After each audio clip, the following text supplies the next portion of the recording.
자, 이번에는 50페이지에 질병 발생의 결정인자 한번 보겠습니다. 여러분 책에서는 왼쪽 편에 있겠죠.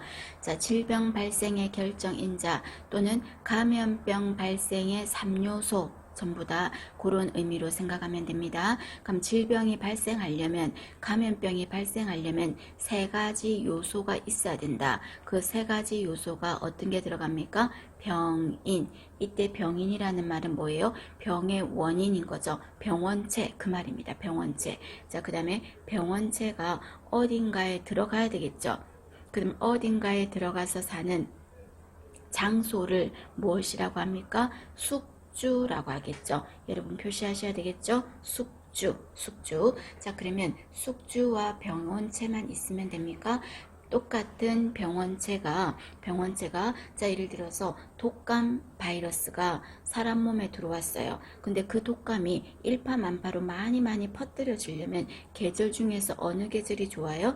겨울이라는 계절이 좋겠죠. 그 다음에 장티푸스 같은 수인성 감염병 균이 사람 몸에 들어왔어요. 물론 계절과 상관은 없다고 하지만 어느 계절이 더 좋아요? 여름이 더 좋잖아요. 그것처럼 병원체와 숙주가 있어도 되지만 거기에다 플러스 적절한 환경까지 세팅이 된다면 질병은 또는 감염병은 훨씬 더 발생이 양상이 폭발적으로 일어날 거다 그 말입니다. 그래서 결론적으로 질병 발생의 3요소 하면은 병원체, 다른 말로 병인, 그리고 숙주, 그리고 환경입니다. 그럼 시험 문제에서 숙주에 대해서 잘 묻거든요. 다음 중 병원 질병 발생의 요소 중에서 숙주와 관련된 것은, 또는 이러이러한 예를 말하면서 이 예는 어느 거와 관련이 있냐 이렇게 물어본다고요. 그럼 숙주라는 거는 들어가 사는 장소인데 그 들어가 사는 장소가 나이가 어느 나이이냐에 따라서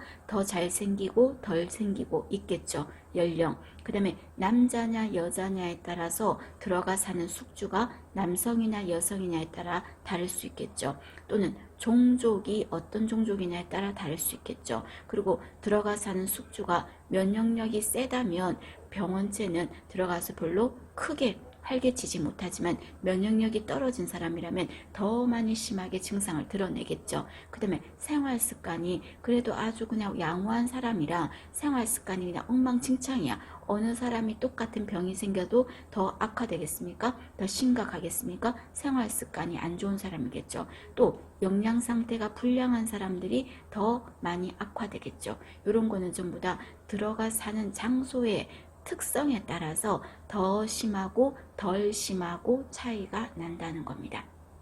되셨죠? 그렇게 보시고, 자, 그 다음에 밑에 보시면 감염병 발생 양상이라고 돼 있죠. 자, 감염병이 발생하는 패턴을 봤을 때, 자, 1번에 보면은요, 자, 유행적 발생이라고 했죠. 자, 유행적 발생은요, 자, 독감이 유행한다, 일본염이 유행한다 이렇게 말할 때는 전국적으로 발생했을 때는 유행적 발생이라고 표현하겠습니다.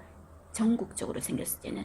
얘랑 구별하실 거는요. 자, 세계적으로 발생한 거 있죠. 세계적으로 발생한 거는 뭐라고 하냐면요. 범유행적 발생이라고 합니다.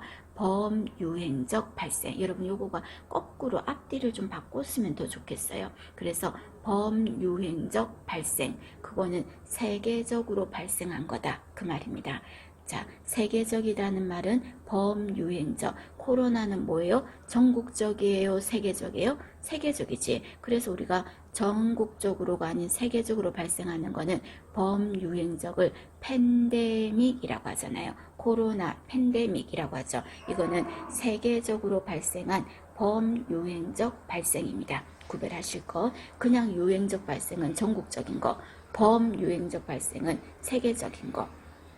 그 다음에 자 2번에 보시면 토착적 발생이라고 돼 있죠. 자, 토착적 발생은 어느 지방의 상황에 따라서 어떤 특정 지방 그런 데 생기는 거를 토착적인 거예요. 그러면 그 토착적 발생이 생기는 감염병 이름을 똑같은 의미로 뭐라고 한다? 풍토병이라고 하는 거죠. 이 풍토병은 그 지역에서만 생기는 거죠. 그 지역에서만. 그 대표적인 게 간디스토마. 어디서 생겨요? 강가 주변에서 생기죠. 지카 바이러스 어디예요? 아프리카 이런 데서 생기는 거잖아요. 그럼 그 지역에서만 생기는 감염병을 풍토병이라고 하고 그 지역에서만 생기는 이런 발생을 뭐라고 한다?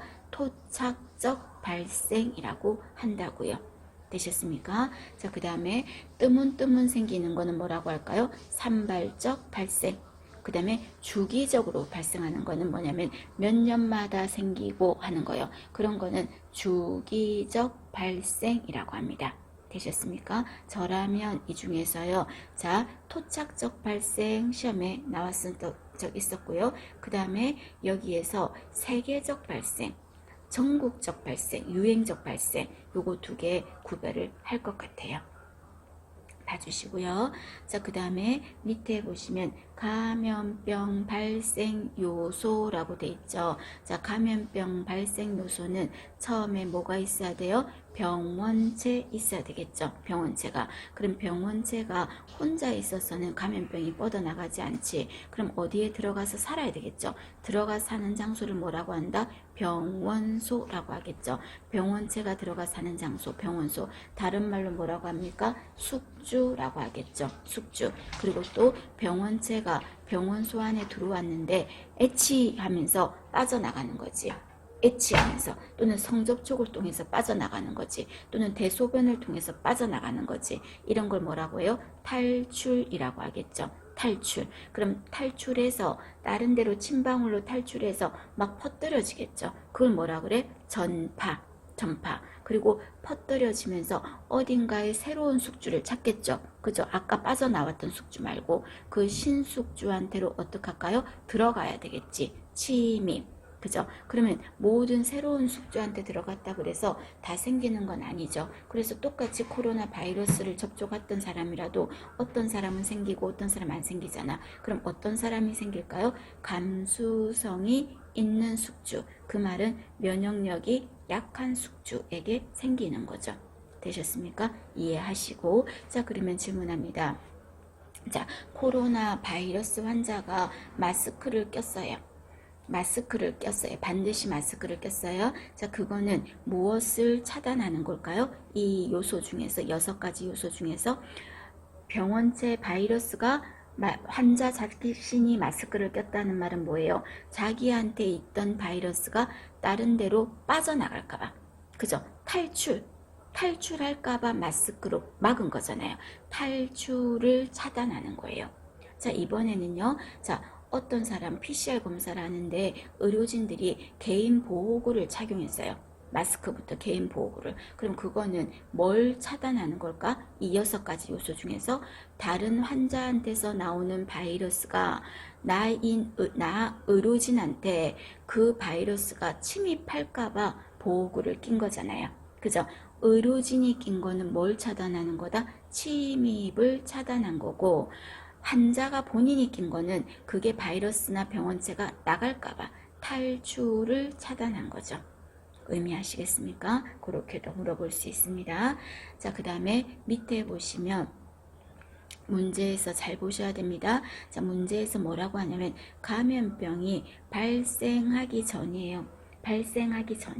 그럼 발생하기 전에는 제일 신경 써야 될 게 뭘까요? 발생 안 하게 하는 게 제일 신경 써야 되겠지. 그래서 예방 사업이 가장 중요합니다. 생기기 전에는 말입니다. 그래서 환경 관리하고 이거 몇 차 예방이에요? 1차 예방이죠. 생기기 전에. 그 다음에 보건교육하고 이거 몇 차예요? 생기기 전에 하는 1차죠. 그 다음에 개인위생 있고 챙기고 이런 것도 1차가 되겠죠. 되셨습니까? 감염병 발생 전에는 어떻게 해야 된다?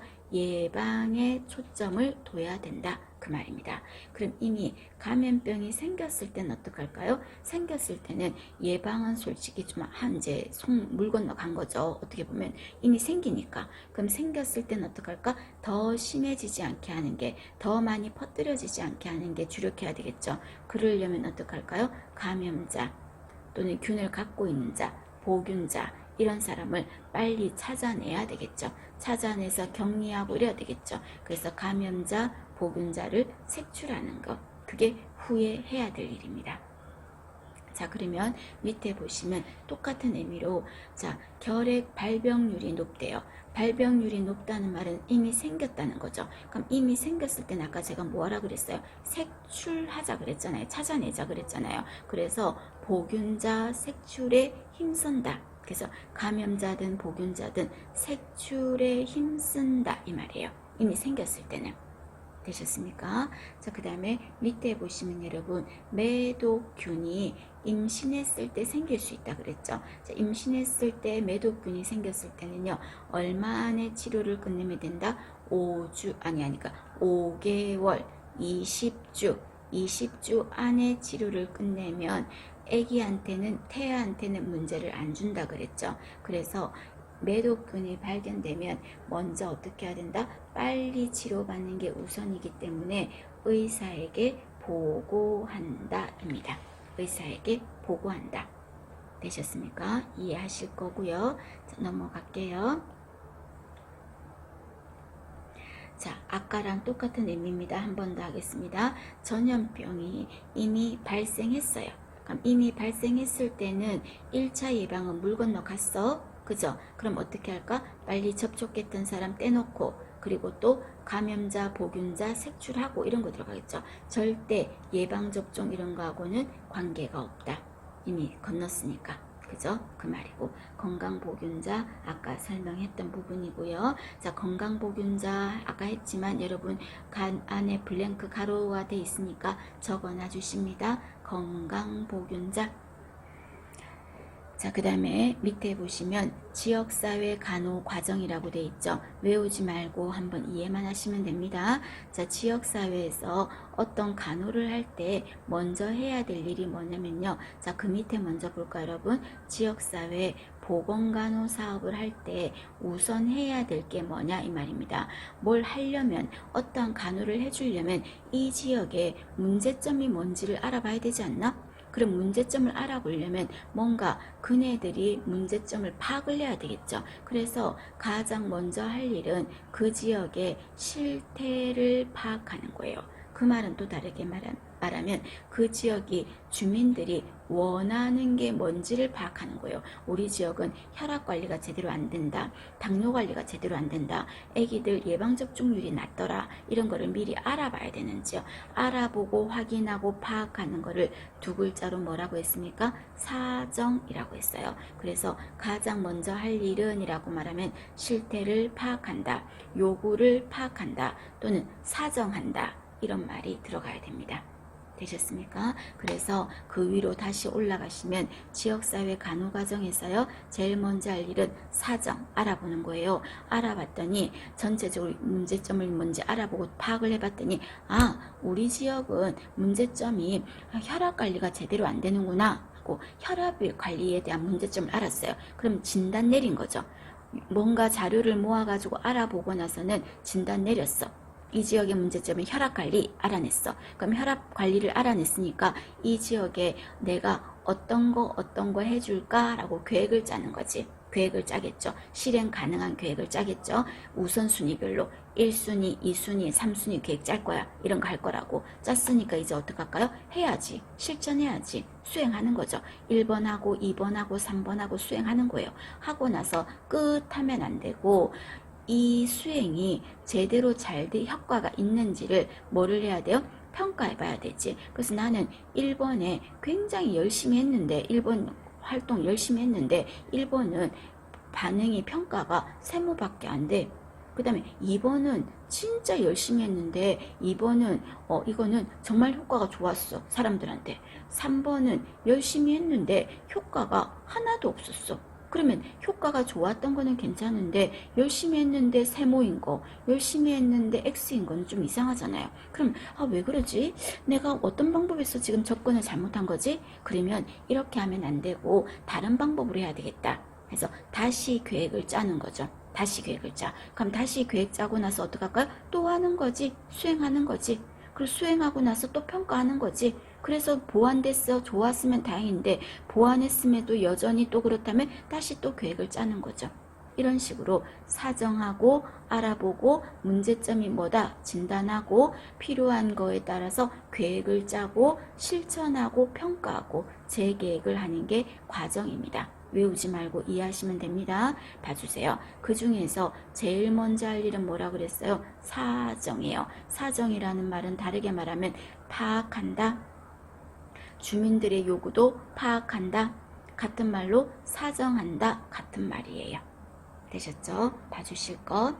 자, 그 다음에 자 질병을 진단하는 테스트라고 해가지고 쭉 적어놨어요. 테스트. 자, 매독 알아보는 테스트 뭐라고 합니까? VDRL 하나 더 바서만 테스트 적으셔야 되겠죠. 그 다음에 장티푸스 알아보는 테스트는 비달 테스트 피검사죠.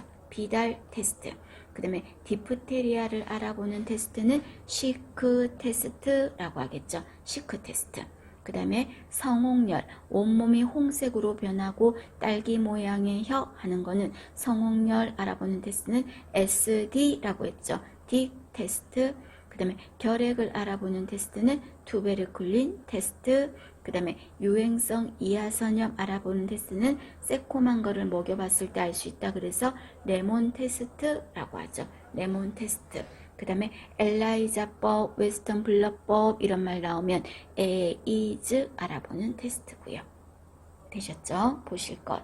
자, 그 다음에 이번에는 성병에 대한 특징입니다. 자, 성병이란 여러분, 우리가 아까 일본 내염 이거는 중간에 누가 옮겨? 모기가 옮기지. 모기가 옮기죠. 이런 식으로 누가 중간에 옮기는 녀석이 있는데 성병은 중간에 옮기는 녀석이 없어요. 매도 모기가 옮깁니까? 파리가 옮깁니까? 쥐가 옮깁니까? 그런 거 없잖아. 성병은 매개물이 없어요. 중간 역할하는 녀석이 없어요. 그럼 어떻게 된다는 소리죠? 직접 전파라는 거죠. 이때 직접 전파라는 건 성접촉, 직접적인 접촉인 거죠. 그래서 매개물이 없다 하면은 성병의 특징.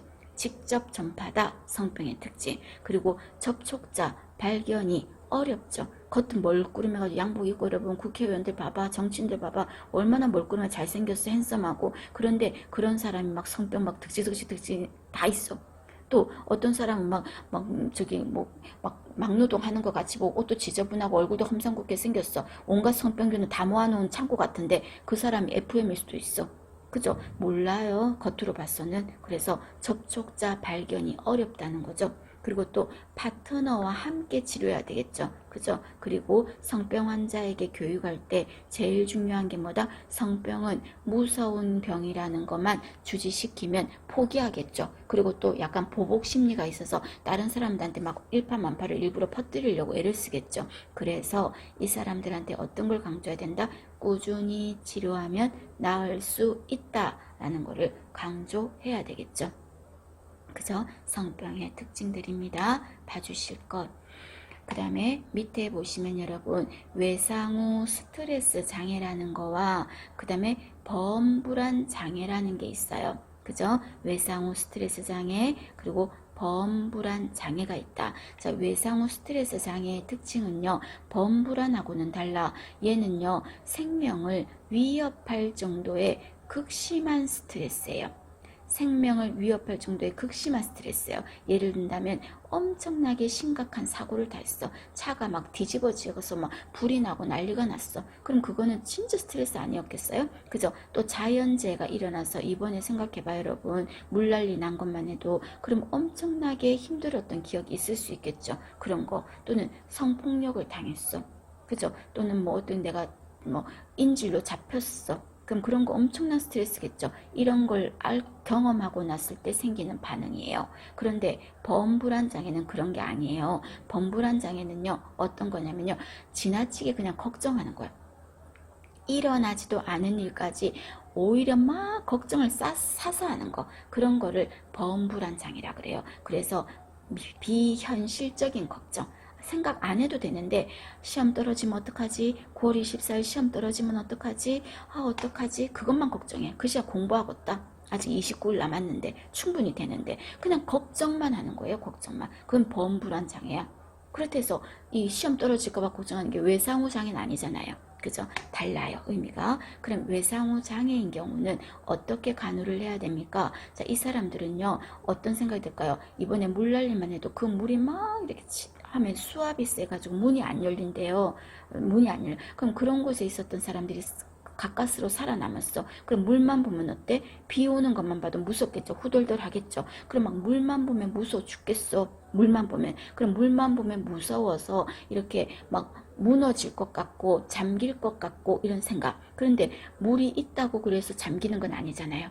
그리고 지금 비도 안 왔어. 근데 막 물만 보면 그 생각이 나는 거예요. 그거는 지금은 일어나지 않을 건데 자기 마음속에서 자꾸 생각이 나는 거잖아요. 그죠? 그럼 이렇게 과거에 내가 있었던 사건 때문에 어떤 거를 바라볼 때 자꾸 주관적으로 생각하는 거예요. 저 천장이 안 무너질 건데 삼풍백화점을 겪었던 사람은 자꾸 천장만 응시하는 거예요. 뭔지 왜 저 건물의 천장이 무너질 것 같고 금이 간 것 같고 이렇게 생각하는 거. 이거는 자기만 그렇게 생각하는 거지 모두가 그렇게 생각하는 거 아니지. 주관적인 지각인 거죠. 그거를요 무너질 것 같아요 라고 나한테 말한다면 그러네요. 저 정말 제가 봐도 무너질 것 같네요. 제가 보호해 드릴게요. 그러면 안 돼. 그럼 그때는 어떻게 해야 된다? 이게 무너지지 않을 거라고 객관적으로 바라볼 수 있도록 교정해 줘야 돼요. 무너지지 않는다고 바로 볼 수 있도록 바꿔줘야죠.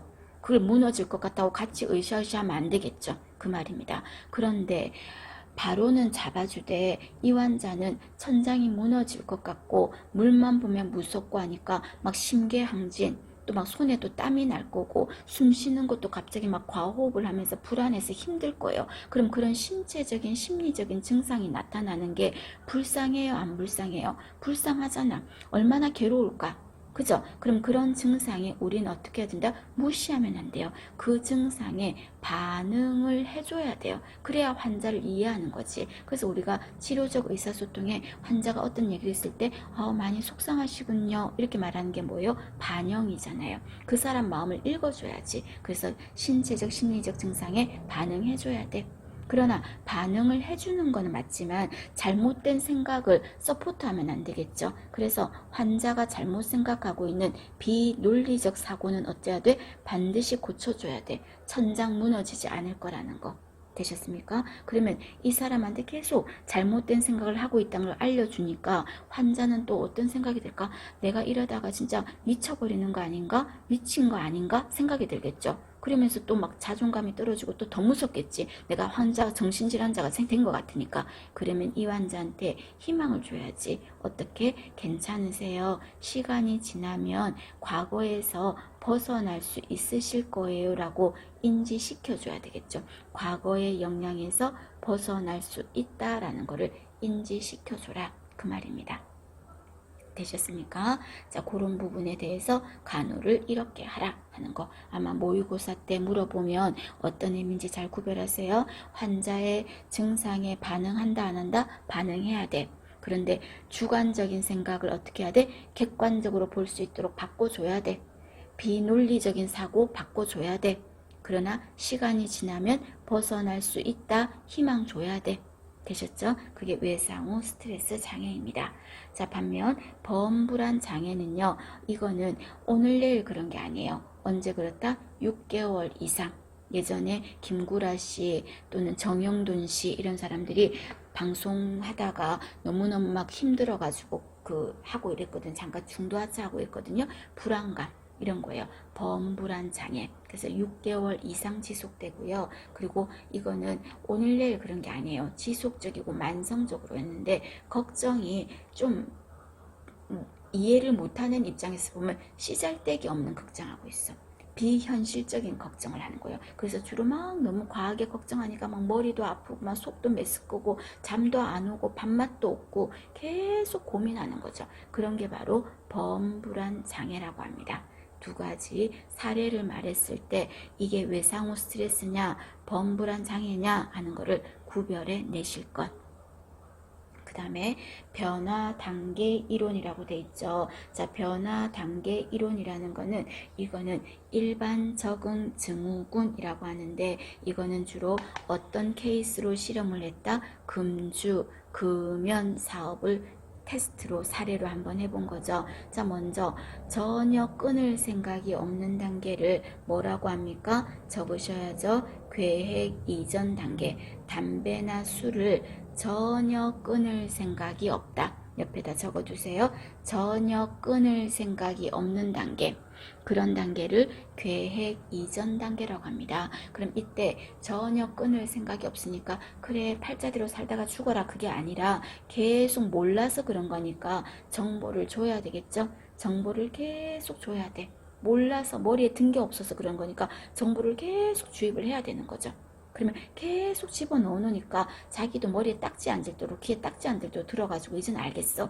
해롭다는 걸. 그래서 자가 진단을 해봤을 때 내 스스로 돌아봤을 때요. 해롭다는 것은 인정해요. 키워드예요. 해롭다는 건 알아요. 그런데 그래 아유 내가 혈압도 있는데 담배 안 좋지. 알았어. 계속 말했더니 알았어. 그런데 안 좋지 거기서 끝나네. 당장 끊을 생각은 없어요. 여기서 키워드는 해롭다는 건 알았지만 당장 끊을 생각은 없어요. 자, 그런 단계를 무슨 단계라고 한다? 계획 단계라고 하겠습니다. 계획 단계. 그때도 포기하지 말고 계속 정보를 줘야 되겠죠? 얘기해야 되겠죠? 그러면 계속 얘기를 하면 알았어. 우리 추석 내 기준으로 해서 추석날부터 끊을게 하는 거예요. 그럼 추석날부터 끊을게. 예정일이 한 달 아직 안 남았죠. 그죠? 이렇게 D-Day를요. 한 달 이내로 잡은 거. 한 달 이내로 잡는 거. 그 단계를 뭐라고 한다? 준비 단계라고 합니다. 그래서 이제 시작해보자. 준비하는 단계. 예정일 딱 잡는 거예요. 준비 단계예요. 그럼 준비해서 이제 D-Day 추석이 되면 액션, 행동으로 옮겨야 되겠죠. 행동 단계가 되겠습니다. 행동 단계. 자, 그러면 행동 단계 때는 어떤 단계입니까? 자, 시작을 한 지요. 아직은 초반이에요. 그래서 시작한 지 6개월이 안 됐어요. 행동 단계 때는. 그럼 이 단계 때는 시작한 초반이니까 처음에는 대단한 각오를 시작했지만 중간중간에 힘든 순간이 올 거예요. 왜? 중독성이 있는 거를 중간에 끊었을 때, 의존성 있는 약물을 끊었을 때 나타나는 신체적 심리적 반응, 그걸 뭐라 그래요? 금단 증상이라고 그랬죠. 분명히 이 사람 금단 증상 나타날 거거든. 그러면 이 사람이 행동 단계 때 금단 증상 나타날 거니까 어떻게 해야 됩니까? 금단 증상 대처법을 가르쳐야 되겠죠. 그래서 중간에 막 입이 바짝바짝 마르면 물 많이 먹어요. 또는 입이 짜증이 자꾸 날라 그러면 운동하세요.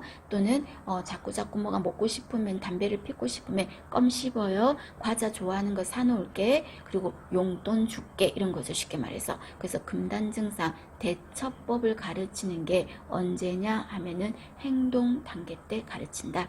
그죠? 자, 6개월이 아직 안 됐어. 근데 이제 6개월이 넘으면 이 단계를 뭐라고 합니까? 이 단계를 다음 페이지 보시면 무슨 단계라고 합니까? 유지 단계라고 하겠죠. 적어 두셔야 되겠죠? 유지 단계. 유지 단계. 자, 이때는 뭘 가르치냐면요. 이때는 금단 증상은 이제 괜찮을 거야. 6개월이 넘었으니까. 그런데 여차 잘못하면 도로 아미타불 된다? 자, 김 과장님 담배 한 대 핍시다. 아, 왜 그래? 한 대 빨아요. 이러면서 막 담배 막 입에 물려줘. 그럼 다시 핍게 되겠죠. 그래서 이때는요, 유혹 대처법 가르쳐야 돼.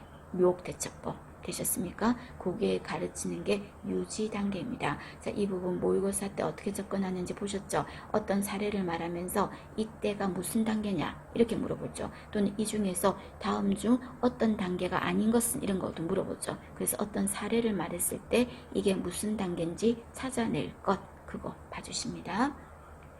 자, 그 다음에 이번에는 스트레스 반응 이론이에요. 자, 이거를 일명 일반 적응 증후군이라고 하죠. 자, 달달 외울 건 없고요. 눈도장으로 찍어주십니다. 자, 여러분, 우리가 이제 시험 준비한다고 특강 들으면서 한 2달, 이렇게 석 달 이렇게 준비할 때 그때는 여러분 어떤 생각이었어?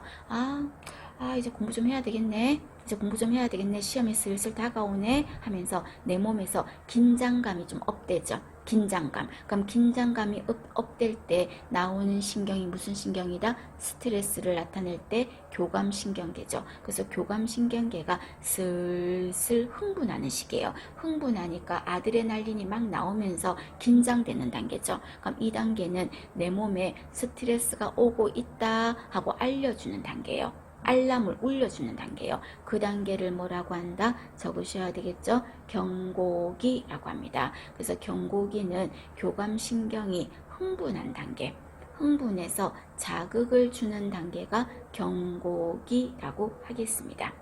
되셨습니까? 자, 그러면 이때 알람을 울려주려고 교감신경이 움직였을 때 여러분은 그때부터 포기하진 않잖아요. 누구나가 어때요? 아, 이제 열심히 해보자 하고 막 여러분도 형광펜도 사고 포스트잇 사고 막 열심히 하려고 샀지.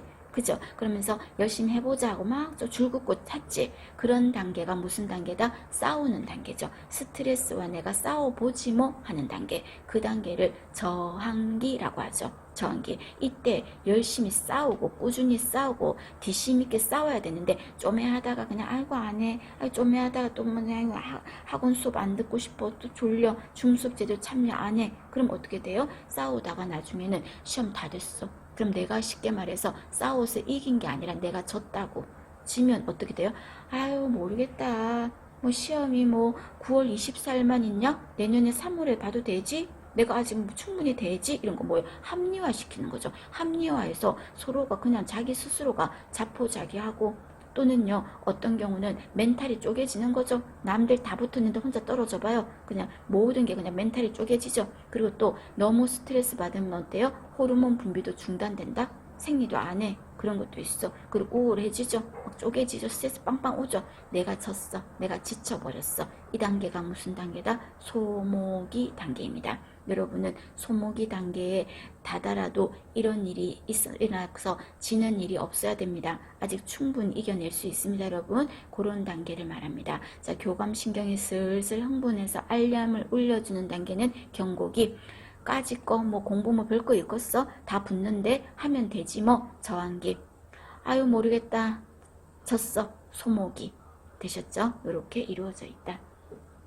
자, 그 다음에 자 우리 정신재활 프로그램 중에서요 어떤 병원이 있냐면요 납병원이라는 게 있어요. 납병원. 너무 시험에서 많이 나왔습니다. 납병원. 자, 밤병원 이런 거는 우리나라에서 운영을 안 하고 있어요. 납병원입니다. 납병원. 그럼 납병원은 어떤 곳입니까? 그러면은요 납병원은요 낮에만 병원에 가는 거예요. 그럼 밤에는 집에 가고요.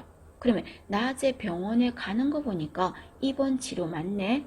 낮에 병동에 가서 입원해 있으니까 입원 치료 맞네. 근데 입원 치료는 낮밤을 다 있어야 되는데 밤에는 집에 가는 거 보니까 그 외래에서 치료받고 나면 집에 가잖아요. 그래서 외래 치료인 것 같기도 하네. 그래서 낮병원의 특징은요. 입원 치료와 외래 치료의 중간 단계를 낮병원이라고 합니다. 또는 다르게 말하면요.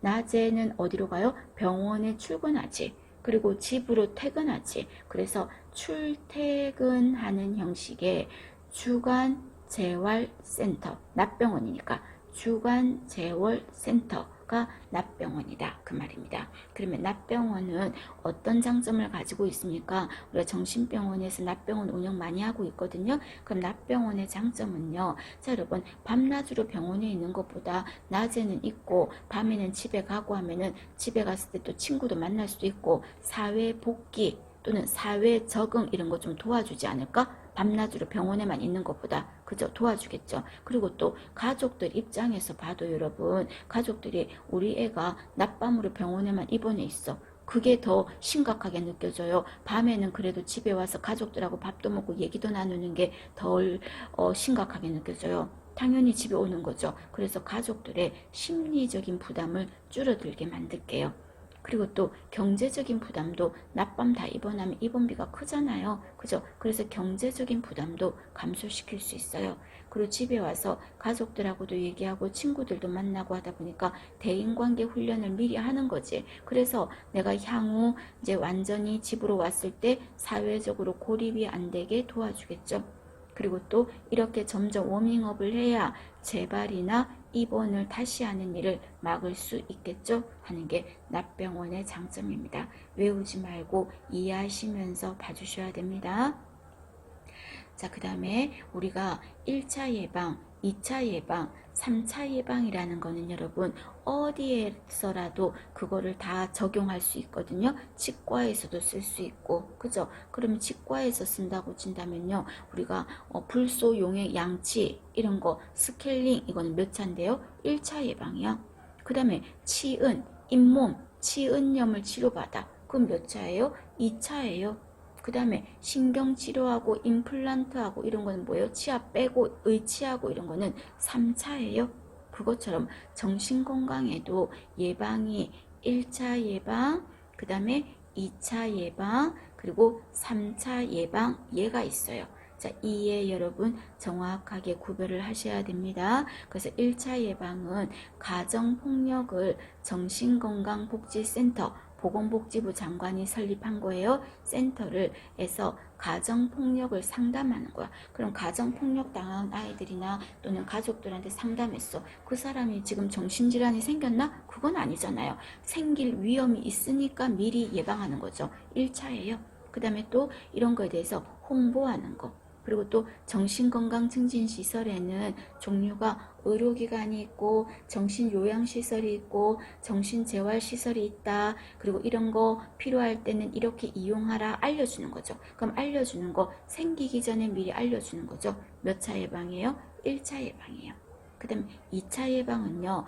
우울증 조기 검진이란 말이죠. 여러분 앞으로 검진이라는 말이 나오면 이거는 빨리 발견하고자 하는 거예요. 몇 차 예방이에요? 2차 예방이에요. 그럼 유방암 검진 몇 차예요? 2차예요. 유방암 검진한다고 엑스레이 찍었다 그래서 유방암이 안 생기는 건 아니잖아요. 이미 있다면 빨리 발견하고자 하는 거죠. 2차예요. 검진 나오면 2차예요. 그 다음에 정신과에서 응급으로 진료를 받았대요. 응급으로 진료를 받았대요. 진료를 응급으로 받았다면 우선은 환자가 된 거야. 그런데 더 심해지지 않게 빨리 진료받는 거죠. 2차 예방이에요. 또는요, 응급으로 상담을 받는 거예요. 상담. 그러면 이때 상담을 받는 것도 뭔가 정신적인 질환이 생겨서 받은 게 아니라 어떤 거다? 상담받아서 더 심해지지 않겠다 하는 거예요. 몇 차예요? 2차예요.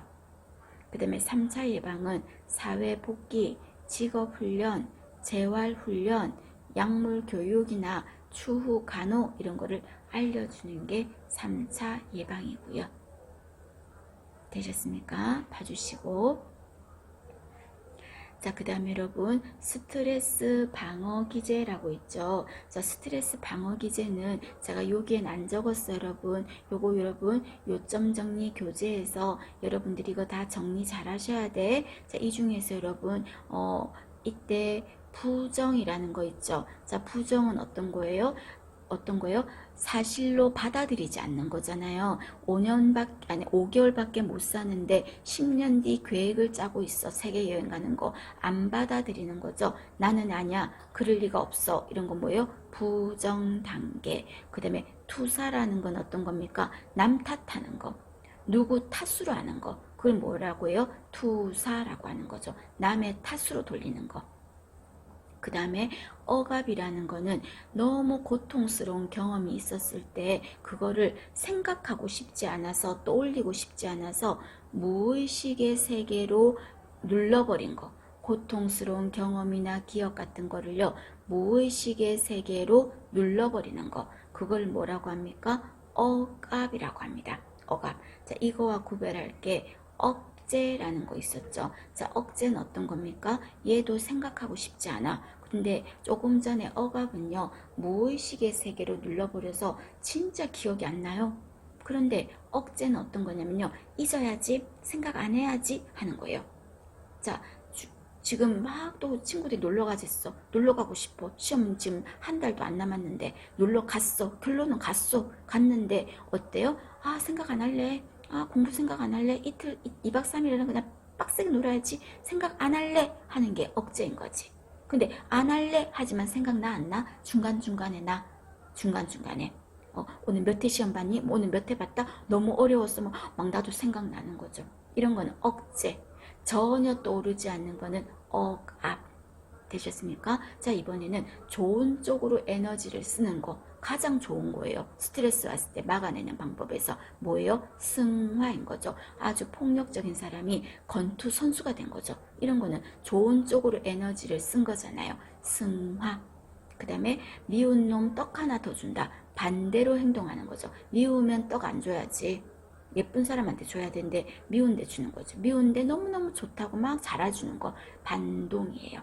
그 다음에 전치, 이거는 어떤 겁니까? 전치라는 건 여러분 어떤 거냐면요. 내가 직장 상사한테 병원에 병원장한테 한 소리 들었어. 짜증나 죽겠어. 그런데 병원장한테 따지지 못했어. 집에 와가지고요. 힘없는 강아지한테, 강아지가 멍멍하니까 발로 빵 차버린다든지, 또는 내 동생이 잉 하니까 동생한테 막 화풀이 한다든지, 또는 애가 집에 갔는데 숙제도 안 해놓고 있는데 병원에서 스트레스 받던 거를 그 아이한테 푸는 거죠. 나보다 나의 스트레스를 나보다 힘없고 약한 존재한테 풀어버리는 거, 감정을 풀어버리는 거, 그걸 뭐라고 한다? 전치라고 합니다. 대치는 어떤 거냐면요. 대상을 옮겨가는 거야. 엄마의 젖을 빨고 싶어. 근데 못 빨게 하니까 뭘 물고 있는 거예요? 공갈족 꼭지를 계속 빠는 거죠. 그게 바로 엄마의 젖 대신에 빠는 거잖아요. 그게 뭐예요? 대치예요. 그죠? 대치. 동일화라는 거는 똑같이 행동하는 거죠. 똑같이 행동하는 거. 동일화. 그래서 폭력을 보고 자랐는데 안 해야지 하는데 자기도 때리고 있어. 그게 동일화인 거죠. 그 다음에 합리화, 이거는 뭐예요? 이렇게 공부 열심히 한다고 이거 했는데 하나도 안 나왔더라 하면서 떨어져 놓고 변명하는 거지. 그게 뭐예요? 합리화인 거죠. 합리화. 그 다음에 보상이라는 건 어떤 겁니까? 보상은 메꾸는 거예요. 내가 부족한 부분을 다른 것으로 메꾸는 거예요. 나는 내가 외모에 콤플렉스가 있어. 그랬더니 다른 사람들이 내 얼굴을 보는 것보다 다른 쪽에 시선을 가게 하려고 옷을 화려하게 입는다든지, 이런 거가 보상이라고 하는 거죠. 해리는 어떤 겁니까? 다중인격자. 다중인격자. 지성이 나왔던 킬미, 힐미 이런 거라든지 지킬 앤 하이드 이런 거 있죠. 그런 게 해리죠. 다중인격자. 되셨습니까? 자, 방어 기제 시험에 하나씩은 꼭 나오더라고요. 어떤 사례를 말하면서 이거는 어떤 사례냐 물을 수 있으니까 어렵지 않아 여러분. 의미 한 번만 더 훑어보시고, 제가 말하면서 제가 적지 않아서 중간에 놓친 것 같으시면 여러분이 교재를 찾으셔서 한 번만 간단하게 읽어보시면 충분히 해결할 수 있는 사례가 됩니다. 되셨습니까? 봐주실 것. 자, 그 다음에 그 밑에는 여러분 참고로 봐주시면 됩니다. 국민건강증진법 시행령의 교육 내용 이런 거 가르치자 이 말입니다. 그 다음에 밑에 보시면 국민건강증진사업이라 그래요. 그럼 말 그대로요. 국민의 건강을 증진시키는 사업인데 어떤 식으로 건강을 업시키겠다? 교육, 그리고 질병 예방, 그리고 영양 개선, 그리고 건강관리 또는 건강생활 실천 이런 걸 통해서 국민의 건강을 증진시키는 사업. 여기서 키워드는 국민의 건강을 증진시키는 사업. 그걸 뭐라고 합니까? 국민 건강 증진 사업이라고 하죠. 그 부분에 대한 설명입니다. 봐주실 것.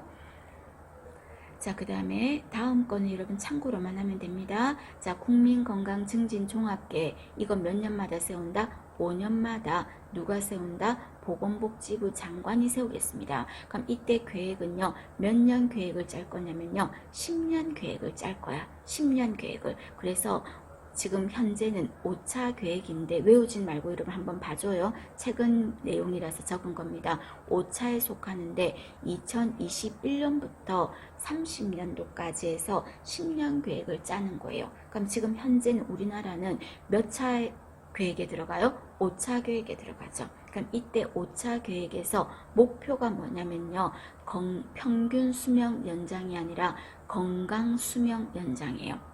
건강하게 안 아프고 오래 사는 수명을 연장시키는 게 목표예요. 그리고 또 건강에 대해서 누구나가 소득이 있던 또는 지역이 시골이든 도시든 공평하게 공평하게 건강하게 지낼 수 있도록 공평하게 건강을 부여하자 하는 게 목표로 잡았습니다.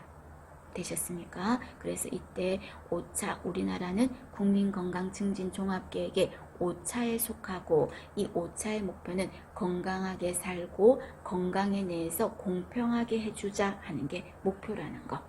되셨죠? 자, 이렇게 정리를 하시고 여러분들이 공중보건이 전체적으로 이런 부분이고 법규 부분은 나중에 또 같이 정리하셔서요. 전체적으로 이 서머리 된 부분을 여러분들 정리 잘 하셔서 우리 모두 9월 24일 날 좋은 결과 있도록 열심히 합시다. 아셨죠? 고생하셨습니다.